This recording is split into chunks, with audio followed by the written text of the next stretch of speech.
Hello and welcome to another exciting edition of Nation Building. On our program, we examine the political, social, and moral issues in the leadership of our country, the Bahamas, and also the region. And on our program today, we have a very exciting program. We're going to be feeding you with a lot of educational information today on a number of nation-building issues. And we're going to introduce our guest to you when we come back from this break.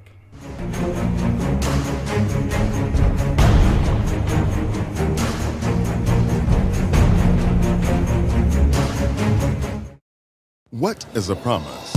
A promise fulfilled can mean so much. A bond, a commitment, a yes in a world of maybes. We made a promise to you, and we delivered.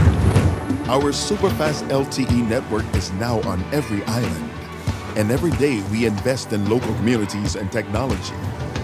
Because our promise is our guarantee. And now we promise, our best is yet to come. Alive, believe in best.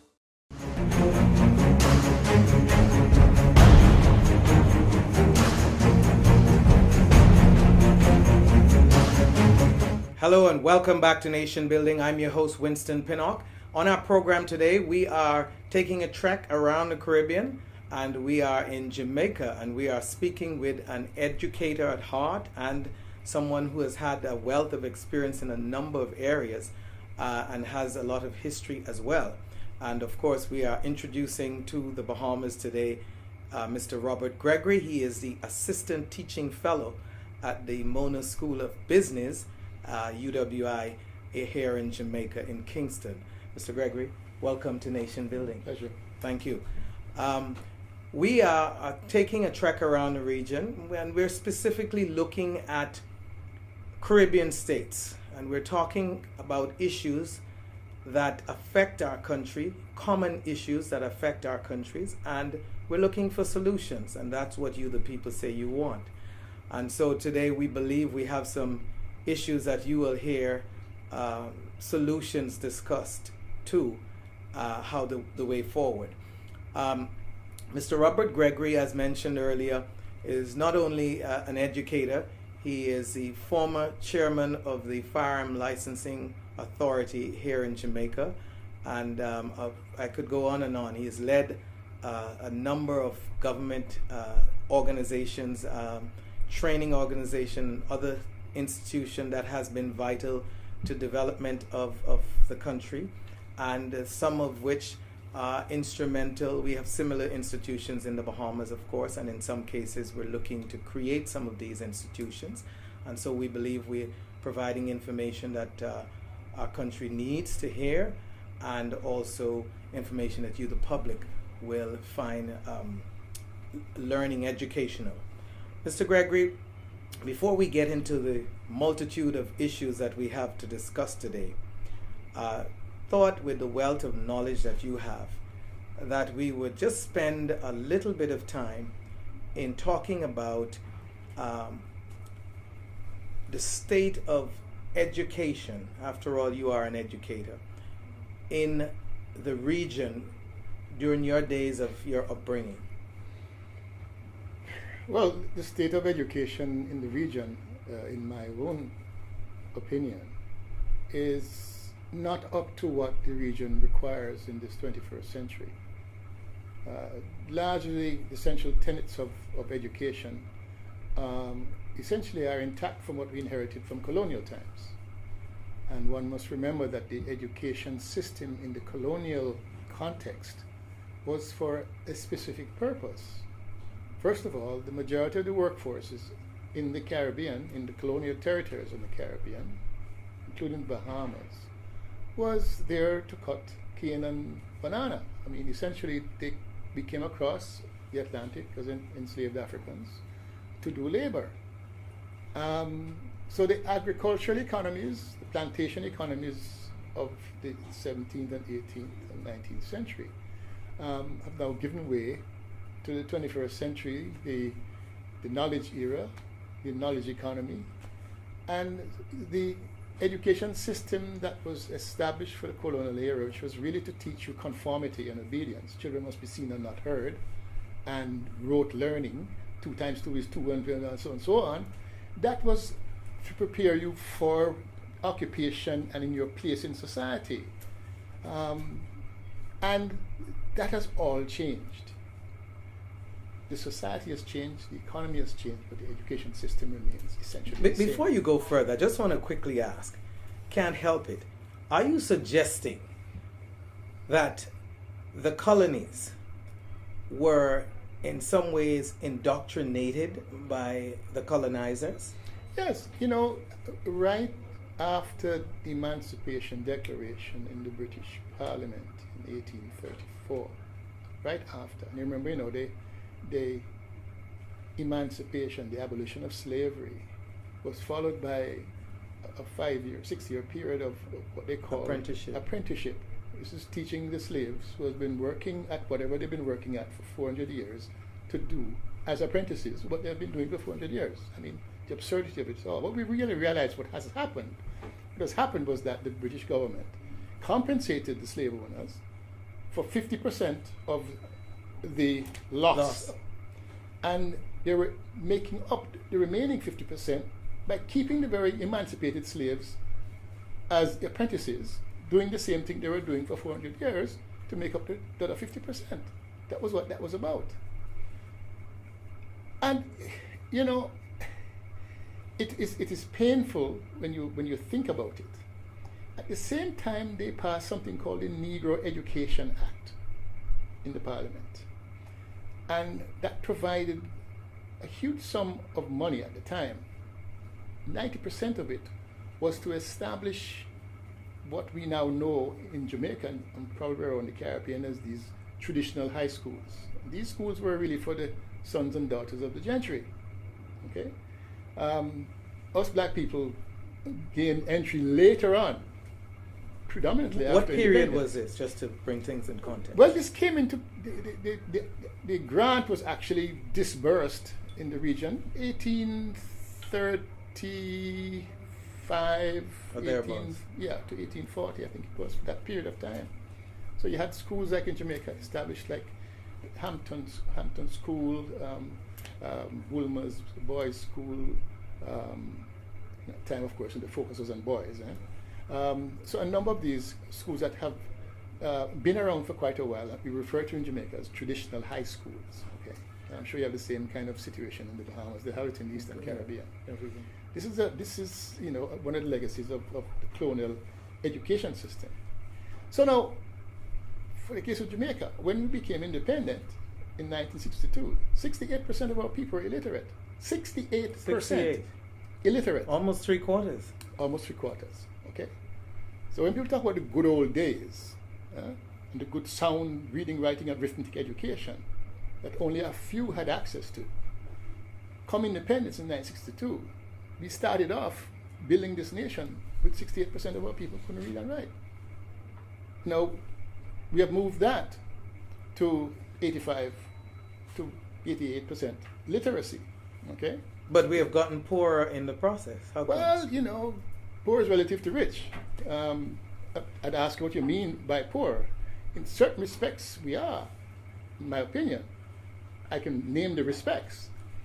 But in other respects, I mean, you hear people talk about the good old days, as I mentioned before. And I say, well, good old days for who? It wasn't good old days for my people, by and large. And we have come a long way. Predominantly in a material sense. There are issues to do with our spirituality, our sense of ourselves, our identity. Some of these issues are blurred and confused. And I would say, well, maybe we have not made progress in that regard. Probably we have become poorer. But materially, undoubtedly, the average Bahamian, the average Jamaican citizen, black citizen, is better off than he or she was. Health-wise, standard of living. Health-wise, we have life expectancy that is comparable to the U.S. I mean, so in many regards, we have definitely made improvements, undoubtedly. Tell me about your tertiary education. After all, you would have left here to go off to school overseas and obviously educated yourself to the point where successive governments, I believe, would have asked you to serve in any number of institutions. So what did you study and what qualified you to? Well, first of all, I went to high school at Kingston Technical High School. This school was founded in 1896. It was founded as Kingston Manual Training School. This is the notion of so-called technical at the time. It was about giving you skills. For those who weren't lawyers and doctors? Well, lawyers and doctors were reserved for a few. Okay. But, we still have the notion that, the quote-unquote bright ones become lawyers, doctors, and in latter days, engineers. Right. But anyway, I went to Kingston Technical High School. I was fortunate because my physics teacher was Marcus Garvey's son. So I received a lot of education, not necessarily in the mainstream curriculum. Right. But I was history, and I met Amy Garvey, his mother, who lived on Mona Road, and so I was particularly oriented and conscious when I left high school. I went to the States to study industrial engineering, and eventually started and then transferred to management. I went to the City University of New York.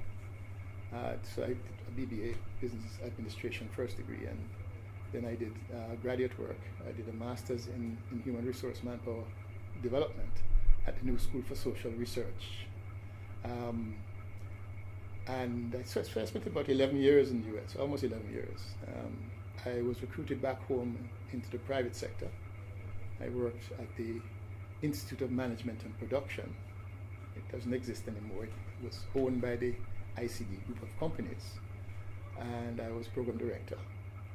And we provided management training and consultancy services to the private sector predominantly. Yeah. And I spent 5 years there, and then I was asked by the same group of companies to open up and start a offshore manufacturing concern. At the time, the US had this 807 program where you would, bring in US components and manufacture clothing and stuff. And we export to the US, right? And so I spent 5 years manufacturing pantyhose for the Sierra Leone Corporation, Legs and Hanes pantyhose. So I'm a pantyhose expert. But that was a real eye-opener because they had many of these 807, principally garment factory. And they were all through the Caribbean. Throughout the Caribbean, right. And they were really exploiting cheap labor. That's really what the attraction was. Right, and they've now since learned that India and other places can help them. Yeah, but cheap labor is also very expensive. Anyway, it was what it was. And it lasted for a period. They're no longer here. I don't even know if the program is here. But what was interesting was that I went to South Carolina and learned how to make pantyhose and started a factory that actually ended up at 650 employees. We produced 60,000 dozen pairs of pantyhose, 40-foot trailer loads per week. But it was a very interesting experience for me because I experimented. I was operating under the premise that our people, properly equipped, could outperform their counterparts. The average age at the plant was 23 years old. I really preferred nobody with any experience. Green persons coming into what was created as an oasis of respect, and I mean respect for everyone, supervisors, managing directors, everybody. We treated each other with respect. It was the first air-conditioned factory in Jamaica, and the persons came in there. I had an attendant in each of the bathrooms, the male bathroom, the female bathroom, permanently there. I have a thing about bathrooms. And the first place I went to when I come to work in the morning was the bathrooms, to inspect them. As CEO? As CEO. That was my first order of business. And it sent a signal of respect. in a very fundamental kind of a way. And then I hired an army chef. He had just left the army to prepare healthy meals in this air-conditioned factory. The canteen had glass all around, so you could see out into the production area from inside the canteen. And I had breakfast ready at 5:45. The morning shift started at 6:30. So at 5:45, there was nice breakfast ready, sausage and ackee and all kind of stuff. So people made it their business to come to work. You incentivize your staff. Incentivize them. So when my morning shift kicked off, I had 100%, very close to 100% on board, ready to work, fed, ready to work, in a good mood. Counterpart factories, we're talking about a good 15%, sometimes 20% people don't come to work on time. And the afternoon now, I put on a movie in the canteen. The afternoon shift started at I think it's 2:30. So by after the morning shift had their early lunch at 11, I put on a movie, bring in the afternoon shift on time, catch a movie, and then proceed to work. Okay, that is a very interesting and intriguing way of motivating people. You're watching Nation Building. I'm your host, Winston Pinnock, and we'll be right back after this break.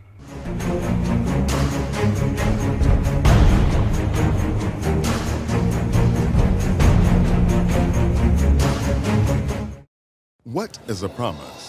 A promise fulfilled can mean so much. A bond, a commitment, a yes in a world of maybes. We made a promise to you, and we delivered. Our superfast LTE network is now on every island.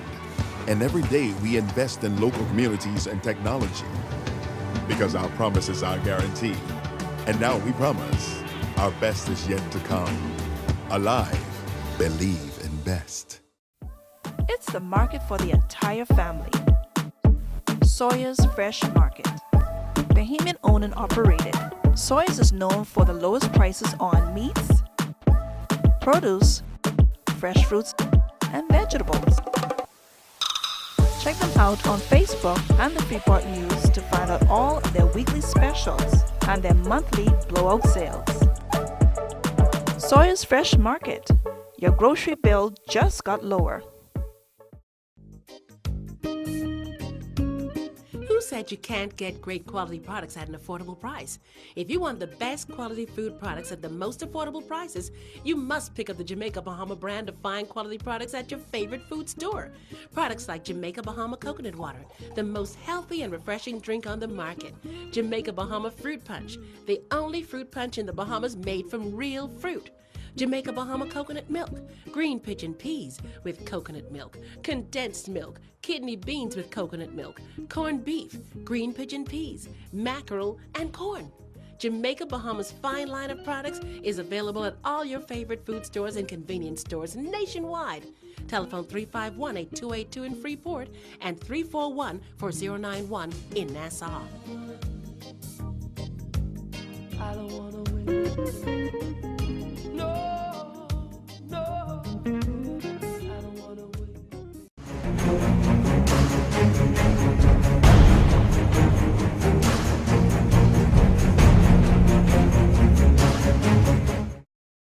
Hello and welcome back to Nation Building. I'm your host, Winston Pinnock, and today we are having a very, very educational discussion and informative with Mr. Robertgregory. Of course, Mr. Gregory is an educator at the University of the West Indies, the Mona campus in Kingston, Jamaica, and he is also a leader in the country who have served in a number of areas, including leading a significant entity called the Firearm Licensing Authority in Jamaica, the organization that issues small arms to citizens. We are going to talk specifically about that in a little while, but we are having an interesting discussion looking at his role, some of the roles that he played here in Jamaica, and sharing some of those examples of what can impact our country positively, things that we can learn from their experiences here. Mr. Gregory, you were talking about your professional life. I know you also served in developing a number of government entities. If you could quickly share a few of them with us briefly. Well, in 1991, the government of Jamaica and the governments of the Caribbean, the CARICOM community, actually signed what they call a CARICOM TVET, Technical Vocational Education and Training Strategy, which was geared to put in place mechanisms, essentially the establishment of training agencies in each of the Caribbean territories that would oversee the training and the certification of the workforce to international standards. Because this was the beginning of the globalization process and the opening of the Caribbean economies to global competition. And our workforces were not globally competitive. So the idea of having regulatory training entities overseeing the training, the development of curricula, occupational standards, training, and the certification, benchmarked to international standards, training of chefs, training of mechanics, training of all occupations. And so at the time, the Jamaican government, having signed that treaty, decided that an entity, which was established back in 1982 for vocational training, it was an actual training provider institution that was funded by a training levy that employers paid, called the Heart Trust. The trust is the trust fund into which the training levy is paid. So just before you jump ahead, because I think this is important, our country is also going through an experience where there is a national training agency. And you're saying that the approach the Jamaican government used was to have private sector put funds into a trust? The private sector finances the workforce training and certification. So that's mandatory. By way of a training levy. 3% of their wage bill is paid into the Heart Trust Fund. Interesting. Right. This methodology, this training levy methodology, was something established years ago in South America and in a number of other places in the world. So it was something adopted by us back in 1982 to finance the training. At the time, it was training of young people, because the government at the time, under the leadership of the then Prime Minister Edward Seaga, established the Heart Trust. And it was really to address the difficulty our high school graduates with certification, the difficulty they had in transitioning from school to work, with their 15 subjects, but they couldn't do anything, okay? And so to make good the transition, they established this training. Let me just quickly ask you this. I don't want to lose this thought, because what you're saying is so critical. Is it then that the experience, from your experience, the traditional high school graduate, doesn't it point to the fact that that system was a failure in that it was not preparing? Well, that's what I'm pointing. It's again, another aspect of the legacy from colonial education, okay? Which probably served its purpose back then, but it's no longer relevant to the 21st century Caribbean, 21st century society, or 21st century economy. People need, education in the 21st century prepares you for life and for livelihood. If you have all the credentials and you can't even boil an egg to feed your family and yourself, of what use is the education? So education in the 21st century is really enabling and empowering you to create value. Whatever that value is, writing novels, fixing cars, whatever the value is, your education prepares you to do that. And so when you have people with credentials who are unable to find a place in the economy, it is a difficulty. And this is a difficulty that the then Prime Minister was trying to address. This is what we call the school to work transition. And so this providing of training, which in the first instance was on-the-job training. So what he did was to establish the training levy and say to employers, look, if you take a high school graduate who has indicated an interest in marketing, accounting, whatever it is, you take that person into your company. You can waive paying the levy, and you, in exchange, provide the training on the job for these high school graduates. Okay, so that was the first program of Heart. It was called the School Leavers Training Opportunities Program. But of course, the vast numbers more of youngsters either dropped out of high school or did not graduate with subjects, and they also needed to find employment. And so they established what they call Heart Academy. These were industry-specific institutions of training. The Runaway Bay Heart Hotel and Institute for the hotel hospitality sector, another one at Ebony Park for agriculture, and so on and so forth, a farm and training institution. So every sector had its own institution that prepared persons for that area, for that entry-level positions and entry-level occupations in that sector. And so it was catering to persons who did not have their CXC or the GCE at the time. And so it provided them with some top-up education as well as occupational training. And so that was a pathway for those who didn't have the subjects to enter the workforce with occupational training and certification. So those were the two programs. And then in 1991, when this treaty was signed in the Caribbean to establish national training agencies, the government of Jamaica decided that the Heart Trust would assume the mandate of a national training agency. And that was when I was seconded from the private sector for 2 years to do the restructuring of Heart, to assume this new role of this national coordinating entity to provide occupational training and certification to all working age Jamaicans from 17 years to 70. So the focus was changed from only youth to youth and older persons of working age. So there's a facility where you can come, if your particular skill sets are obsolete, you can come and retrain and get credentials to go on. That is a facility, and this created a network of training facilities. The agency provided curriculum development, established occupational standards, made sure they're internationally benchmarked, and made them available to community colleges, to high schools, to Heart institutions, okay? So that we had this facility for the workforce to equip themselves and certify themselves to go and work here and elsewhere in the world. I spent 15 years at that place, and then I went on to become the president of JAMPRO, the Jamaica Trade and Invest, the investment and the promotion of exports. Yeah, and I spent 2.5 years there, and then after that I went to join the Mona School of Business and do consulting as well. So I've been doing that since 2009. Interesting.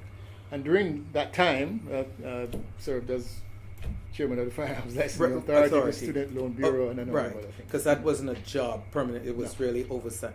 Right. What? Quickly, I know you talked about this earlier, but in brief summary, if you had to point it to a sentence, what state did our colonial masters leave us in the region in after independence?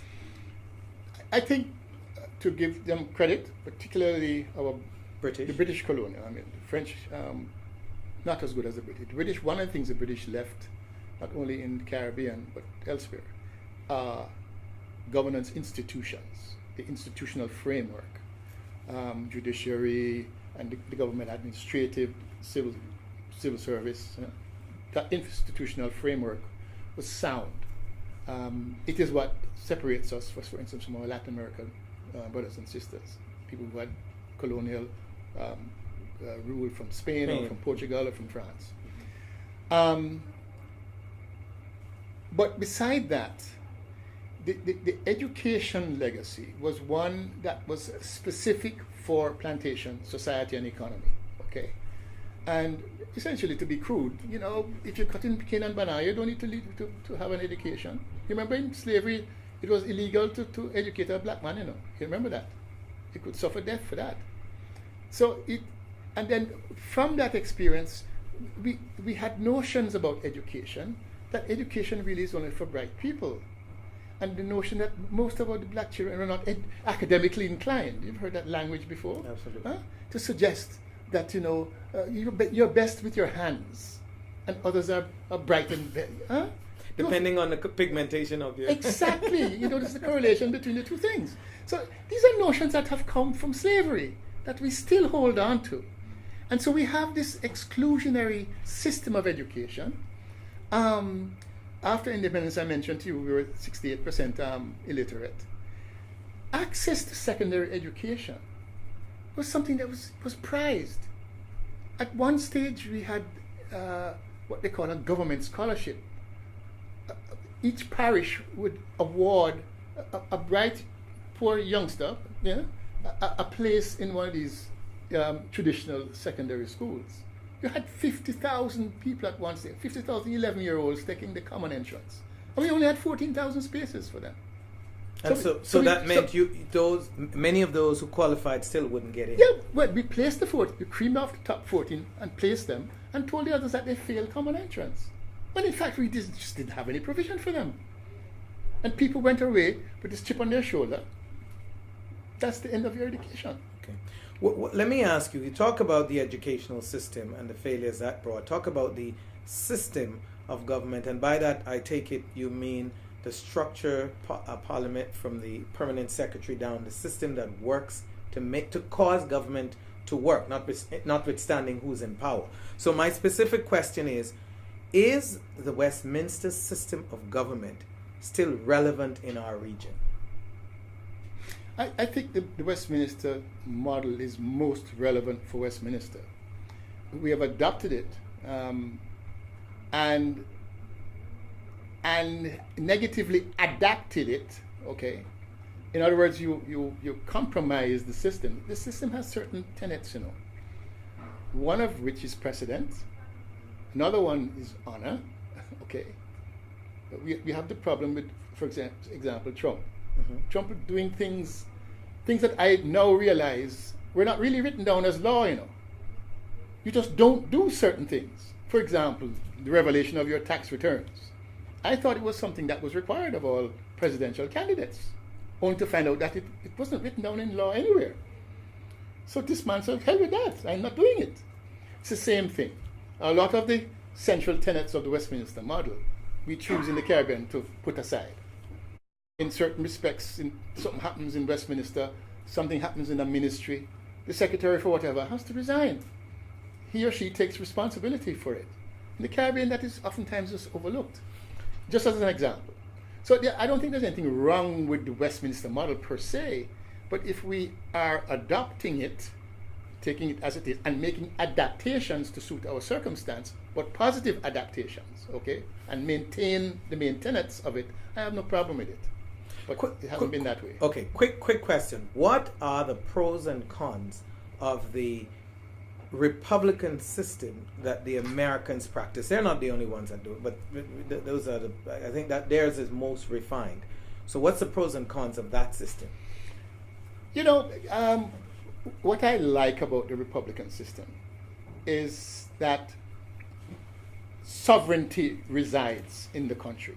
The notion, I've always been uncomfortable with the notion of Her Majesty the Queen being the head of state and the representative being the Governor General. I have always been uncomfortable with that, as I have been uncomfortable with the Privy Council as my final court. I think any self-respecting country over 50 years old ought not to have that. Those are the trappings of the past. With a Republican situation, even though we have Caribbean republics that still adhere to the Privy Council. So that is not necessarily a part of the Republic. Not a true republic. But the notion of a republic is that you have full domain and sovereignty. How we exercise the politics in the Caribbean, both in the Trinidad and the Guyanese Republic, and in the rest of the Caribbean, with the Westminster model and the Queen as head of state. The politics that we perpetuate is one that suggests citizenship and the electorate as a spectator, and the politicians as on the stage. And I find that to be disturbing, because in the Caribbean, we change governments by voting out. We don't deliberately vote in. The electorate sits and waits to hear what they're going to say. And we critique and whatever. But in a democracy, we the people have the power. We the people dictate. In America, the way it should be. That's the way it should be. In the Republic of the United States, that is not the way it is. How it is that, for example, you have a group of folks get together, call themselves the Tea Party. And they get together and they're voting, and they say, look, Mr. Pinnock, we're sending you to the Congress to represent this point of view. Crazy as it might be to me, that is how you listen. When politicians hear a critical mass of opinion, they jump on board and champion it. So there's a kind of an iterative between the politician